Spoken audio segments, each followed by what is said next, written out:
চট্টগ্রাম মহানগর ছাত্র দলের সাবেক যুগ্ম সাধারণ সম্পাদক সাইফুল ইসলাম সাইফের নাম ভাঙিয়ে কেউ অপকর্ম করলে তাকে পুলিশে দেওয়ার আহ্বান জানানো হয়েছে। কেউ যদি তাহার নাম ব্যবহার করে চাঁদা দাবি করে দয়া করে বিশ্বাস করবেন না এবং উক্ত ব্যক্তিকে আইনের কাছে সোপর্দ করুন। শনিবার রাতে ছাত্রনেতা সাইফুলের পক্ষ থেকে আমিন জুট মিলস কলোনি ও আশপাশের এলাকায় মাইকিং করে এই আহ্বান জানানো হয়। আসসালামু আলাইকুম।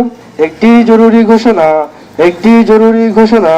সাবেক ছাত্রনেতা সাইফুল ইসলাম সাইফের পক্ষ থেকে স্পষ্টভাবে জানাচ্ছি, সাইফুল ইসলাম সাইফ ভাই কোনো ধরনের চাঁদাবাজির সঙ্গে জড়িত নয়। সম্প্রতি কিছু প্রতারক তাহার নাম ব্যবহার করে চাঁদা দাবি করছে। কেউ যদি তাহার নাম ব্যবহার করে চাঁদা দাবি করে দয়া করে বিশ্বাস করবেন না এবং উক্ত ব্যক্তিকে আইনের কাছে সোপর্দ করুন। চাঁদাবাজির বিরুদ্ধে একসাথে প্রতিরোধ গড়ে তুলুন।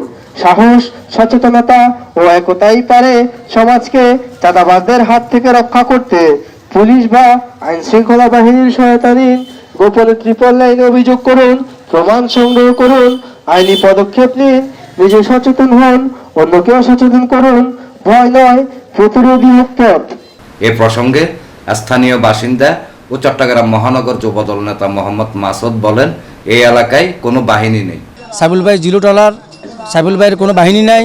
সাইফুল ভাই নির্দেশনা দিছে এলাকায় কোনো চাঁদাবাজি সন্ত্রাসী যে করক তার নাম ভাঙিয়ে করলে তাৎক্ষণিক এলাকাবাসীর উদ্দেশ্যে বলতেছি পুলিশ কাছে আইনশৃঙ্খলা ফোন দিবে, না আমাদেরকে জানাবে। আমরা যে হবে যে যার নাম বেচবে আমরা তাৎক্ষণিক এলাকাবাসীর সহযোগিতা নিয়ে আইনশৃঙ্খলা উঠে দিব। ডেস্ক রিপোর্ট, প্রগতি 24 টিভি।